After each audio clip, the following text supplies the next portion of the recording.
Barney in Chocoland, a land full of choco, wheelbarrows, full of chocolate. Here's an interesting game on the iPod. This is the kind of game you can only find on an iPod. For starters, let me say that this has outstanding arcade-style gameplay, but a very bizarre art style, and the lead character is about as unappealing as possible. I really like the gameplay in Barney in Chocoland. I just don't care for the title, the art design, or the character, or the music, but at the end of the day, what really counts is the gameplay, and it's brilliant. It's simple. It's like an old-school Atari game, one of the really good ones.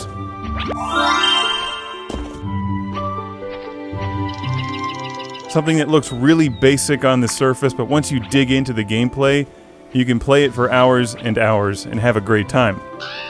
That's Barney in Chocoland. It's a tough game to put down once you start playing it, and I can't even make chocolate references because I don't like chocolate all that much. If it was Barney in Beerland, well, that would be a different story. He would never leave, and by the looks of things, he can't leave. He's trapped forever inside your iPod until it runs out of batteries and dies.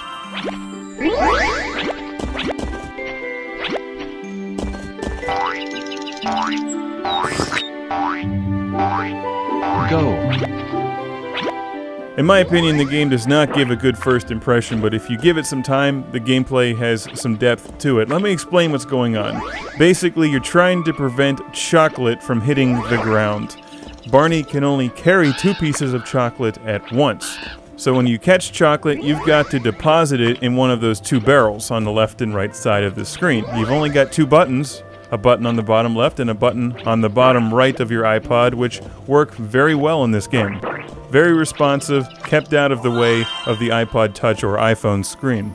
So you run back and forth, putting the chocolate pieces in barrels, and you're scored for that. Sometimes the barrels will be pulsating and you get more points. The fruit falling from the sky gives you more points, but you're not penalized if any of it hits the ground. Just the chocolate, and if a piece of chocolate lands on the ground, that blue bouncing fun ball thing comes by and licks it up. And you lose a life. Go. Or at least get a big red X on the top left of the screen. It seems simple enough, but as the game progresses, more and more chocolate falls from the sky, and it's difficult to catch them and deposit them in the barrels quickly.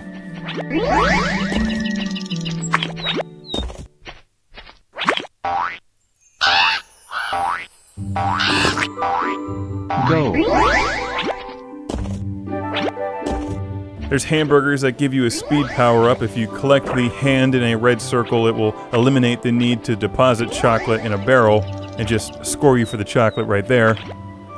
The bombs will wipe out everything on screen, giving you points for them. You frequently have to make decisions. Do I want to get the fruit or the chocolate? When it picks up speed, the game is a lot of fun. And it gets challenging.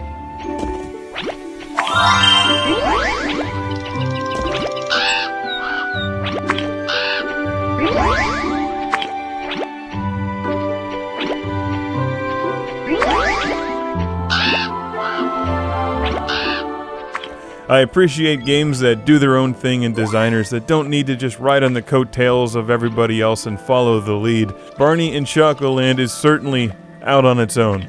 I don't know if it was a wise decision to base the game on a very unappealing character collecting chocolate. Now you're probably expecting some smart-ass response from me, like he should have beer raining from the sky, and the thing is, that would be funny. Beer mugs or zombie heads, or aliens falling from the sky would be funny. As it is, it comes across as creepy. But don't let that stop you from playing the game if you think it looks fun, because the gameplay is what's important here, and Barney in Chocoland has terrific arcade, old-school, retro-style gameplay. And a global leaderboard. I always like that for these arcade games.